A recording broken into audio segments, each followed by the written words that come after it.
¿Te imaginas qué pasaría si un día te levantás a la mañana, te preparás tu desayuno, te sentás a la computadora, abrís tu correo de mails, como todas las mañanas, te pones a revisar lo que recibiste en ese periodo, en ese momento, y entre la lista de correos habituales, de quizás allegados tuyos, familiares, amigos, gente con la que tenés algún tipo de relación comercial, quizás, te encontrás un mail ahí de un desconocido, de una desconocida, lo abrís y te encontrás con un texto de mail, en este caso, cuya extensión sería equivalente a unas veintipico de páginas de Word, ponele.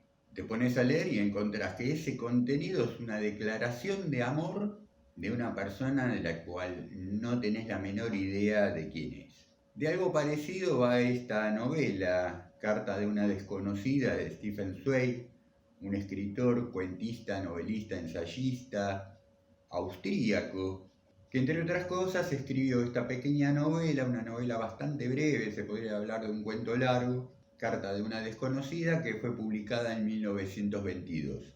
Podemos suponer que la historia transcurre, de hecho transcurre en la capital de Austria, en Viena. Podemos suponer que en la época contemporánea a la salida de la novela, ¿no es cierto? Principios de los años 20.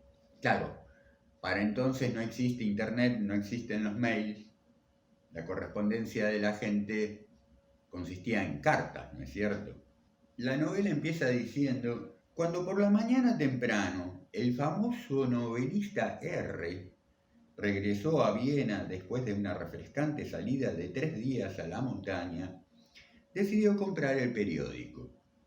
Al pasar la vista por encima de la fecha, recordó que era su cumpleaños. Vamos, acá ya nos está dando de este famoso novelista R, nos está dando una primera caracterización psicológica bastante interesante, ¿no es cierto? Al ver el diario que compra en el día, entonces cae en la cuenta de que ese mismo día es la fecha de su cumpleaños, con lo cual podemos advertir que es un poco distraído el hombre, ¿no es cierto? 41 se dijo, la edad que cumplía. Pero esta constatación no le agradaba ni le desagradaba.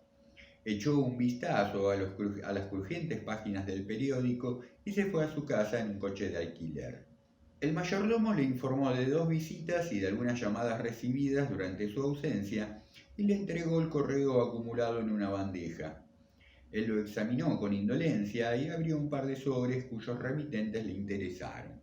Vio una carta con caligrafía desconocida y apariencia demasiado voluminosa, que en un principio dejó de lado. Entretanto le sirvieron el té.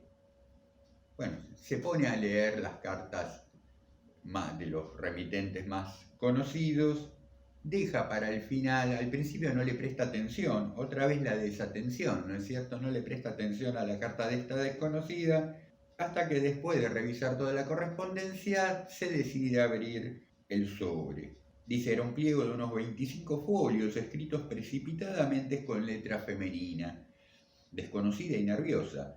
Más que una carta parecía un manuscrito. La carta estaba encabezada con un "a ti que nunca me has conocido". Perplejo se planteó, ¿iba esto dirigido a él o a una persona imaginaria? De pronto se despertó su curiosidad y empezó a leer. Y la primera frase de la carta, después del encabezado, es: mi hijo murió ayer. De lo que hemos leído, que es apenas una página, la primera página de la novela, vamos que en pocas palabras se nos da mucha información, ¿no es cierto? Sabemos que se trata del famoso novelista R, que acaba de cumplir ese mismo día 41 años, que si es famoso evidentemente tiene un buen pasar económico como novelista, ¿no es cierto? Evidentemente es soltero porque llega a la casa por la relación, se encuentra con el mayordomo, le sirven el té, no lo comparte con nadie. Da toda la situación de que es soltero el hombre y que vamos que tiene ahí un rasgo psicológico peculiar que es la distracción, ¿no es cierto? No cae en la cuenta de que es ese mismo día la fecha de su cumpleaños. No solamente es distraído, también parece ser bastante ambiguo, ¿no es cierto? Porque al constatar que esa era la fecha de su cumpleaños, dice, constatar que estaba cumpliendo años en ese mismo momento, ni le agradó ni le desagradó. Digo, esto está denotando algún grado de ambigüedad. En fin, y sabemos que se sienta abrir el sobre que contiene la carta de esta desconocida y cuya primera frase es: mi hijo murió ayer. Siendo él tan distraído, ¿será tan así que realmente no la conoce a esta mujer que le escribe? También podemos presuponer que tratándose de un hombre sin compromiso, soltero, con algún grado de buen pasar económico, una carta de una desconocida que arranca diciendo: mi hijo murió ayer, bueno, lo que siga de la carta va a ser, más tarde que temprano, pedir limosna tal vez, ¿no es cierto? Presentarle un cuadro dramático o melodramático, una historia de penurias, para finalmente, después de 25 páginas de lectura, terminar quizás pidiéndole para el funeral, pidiéndole dinero, quiero decir, para solventar el funeral del chiquito, podría ser. La cuestión es que la mujer que escribe la carta, nunca vamos a saber su nombre, comienza por darle algunos detalles del fallecimiento de su hijo, un bebé, una criaturita, y de pronto prorrumpe en un: ¿a quién podría hablarle en esta terrible hora sino a ti, que fuiste y eres todo para mí? Insisto, piensen en el cuadro de situación, imagínense que reciben la carta de un desconocido, una desconocida, que de pronto les suelta esto, ¿no es cierto? Que uno ha sido y sigue siendo todo para él. A partir de ahí la gran declaración de amor. Pero la mujer empieza cronológicamente a poner al lector en autos de la historia de esta supuesta historia de amor. Le cuenta que ella lo conoce desde que ella misma tuviera 12 años de edad, cuando él se muda al barrio. Ella vivía en la casa lindante a la de él y recuerda a los 12 años de edad cuando llega el camión de mudanza trayendo el mobiliario y las cosas personales de él, y lo primero que ella ve a Johann, el mayordomo. Se tarda unos días hasta enterarse ella de quién es que realmente se ha mudado a su casa vecina. Pero vamos que ella ha estado atenta a él desde incluso antes que apareciera, de que lo viera físicamente, que lo conociera físicamente, ¿no es cierto? Incluso hace referencia a los anteriores dueños de la casa a la que luego él va a ir a mudarse. Habla de un matrimonio con una hija cuyo padre de familia era parece ser un hombre violento, que agredía mucho a su esposa, que era un poco la comidilla del barrio, ¿no es cierto? Ella teniendo 13 años de edad entonces, en plena pubertad, bueno, todo lo que le representaba de odiosa esa figura masculina, ¿no es cierto? Hasta que un día creo que el hombre va preso, la familia se muda y entonces queda esa casa desocupada que luego va a ser alquilada o comprada por este famoso novelista R. Entonces es ahí, a los 13 años de edad de ella, que lo conoce, ¿no es cierto? Podemos presuponer que para ese entonces él tendría unos 20 y pico, 30 años de edad, si ahora tiene 41. Imaginen una niña de 13 años de edad de la época, se enamora de un adulto. Ella es huérfana de padre. Comienza en un momento diciendo que a los 13 años de edad, ya hacía muchos años que su padre había muerto, es decir, su madre era viuda. Y si a los 13 años de edad, hacía muchos años que su padre había muerto, bueno, tal vez apenas tuviera de él acaso un remoto recuerdo, ¿no es cierto? La cuestión es que llega a ver por primera vez al famoso novelista R y queda prendadísima de él y empieza como una especie de obsesión. En algún momento vamos a tener que decir la palabra. Se obsesiona con la figura, y una obsesión que va increyendo y se va alimentando con el correr de los años, con el crecimiento de esta niña, y que llega a esto a confesar en última instancia que él ha sido todo para ella y que lo sigue siendo. Le hace todo el relato de cuánto ha significado él para ella, de las peripecias que ha pasado ella por él, nunca él enterándose, ¿no es cierto? Le habla en estos términos. A los 13 años de edad, al conocerlo, dice: vi que eras dos personas en una, un joven ardiente, impulsivo y aventurero, y al mismo tiempo, en tu arte, un hombre enormemente serio, responsable y cultivado. Sin darme cuenta, percibí algo que después vieron todos, que llevabas una doble vida, una vida con una superficie abierta al mundo y otra en la sombra que solo tú conocías. Esta profunda ambigüedad, el misterio de tu existencia, me atrajo desde el primer momento, cuando solo tenías 13 años. ¿Entiendes, amor mío? ¡Qué maravilla! ¡Qué enigma más seductor debiste resultarle a aquella niña! Bueno, en este tono va toda la carta, ¿no es cierto? Más tarde, la escritora de la carta narra que al cumplir ella 16 años de edad, estaba tan obsesionada con este muchacho, toda su vida, toda su actividad estaba centrada en verlo, en seguirlo, en espiarlo, en fantasear, en tener una relación con él, que en determinado momento le pasa por alto que su propia madre en su propia casa estaba siendo visitada por un hombre. Entonces le sorprende que en determinado momento, teniendo ella ya 16 años de edad, de pronto la madre le informa que va a casarse y que se van a mudar de Viena. Bueno, a otra ciudad, ¿no es cierto? A Innsbruck. Claro, para una chica de 16 años se le viene el mundo bajo, ¿no? Va a dejar de ver, va a dejar de tener contacto con el objeto de su amor. Tal es así, bueno, ocurre esto, ¿no es cierto? La madre se casa y a ella le guste o no le guste, se la llevan a vivir a otra ciudad y ella pierde contacto con el famoso novelista R. Desde los 16 años de edad a los 18 años de edad de ella, viéndose entonces así distanciada del objeto de su amor, ella evidentemente no ha sido una chica rebelde para con su madre.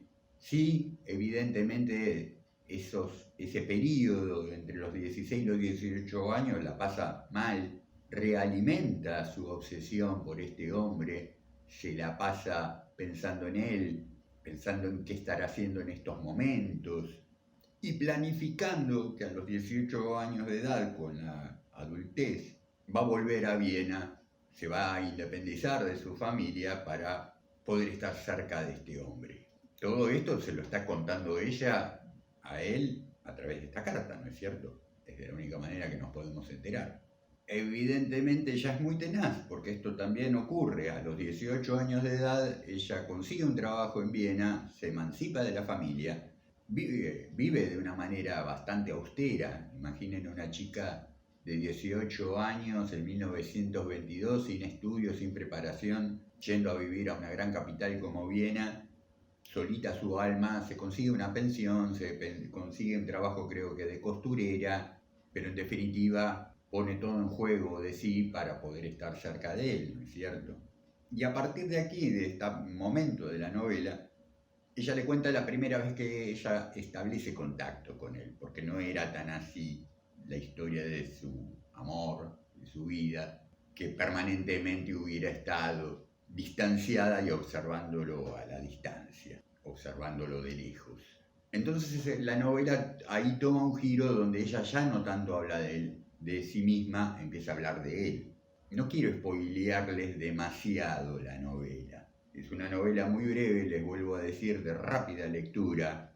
Stefan Zweig escribe muy bien, con un lenguaje muy enriquecido, con una muy buena discursividad, pero va a los palos con la data. O sea, momento a momento te vas enterando de cosas y vas completando la situación, ¿no es cierto? Al menos en esta obra. A partir de esta segunda parte de la carta, ella empieza a describirlo a él. Ella ha tenido varias veces contacto con él. Lo que pasa es que él nunca la recuerda. Es un indolente, es un superficial, es un tipo que, dandy, ha tenido muchas aventuras amorosas y entre las tantas que ha tenido está ella y no la recuerda para nada. Hasta aquí uno podría decir, bueno, podemos todavía sujetarnos a la primera hipótesis de que todo lo que está haciendo ella con esta carta es buscar ablandarlo para sacarle plata, ¿no es cierto? Hacia el final de la carta, ella le advierte que hay un testigo de todo lo que ella le cuenta, alguien que sí la puede recordar desde los 13 años hasta prácticamente la actualidad, a quien se le puede consultar, que es Johann, el mayordomo. El mayordomo del famoso novelista R la estuvo observando a ella, tiene conciencia de su existencia personal, puede acreditar al menos muchos de los encuentros que ella ha tenido con él, con el novelista R, los puede dar por ciertos. Esta es una novela de construcción psicológica de los personajes que nada tiene que envidiarle a Dostoyevsky, ¿no es cierto?, a quien reconocemos como el padre de la construcción psicológica de los personajes. Ustedes saben que mi mujer, Gisela, es licenciada en psicoanálisis, es psicóloga, es psicoanalista licenciada en psicología.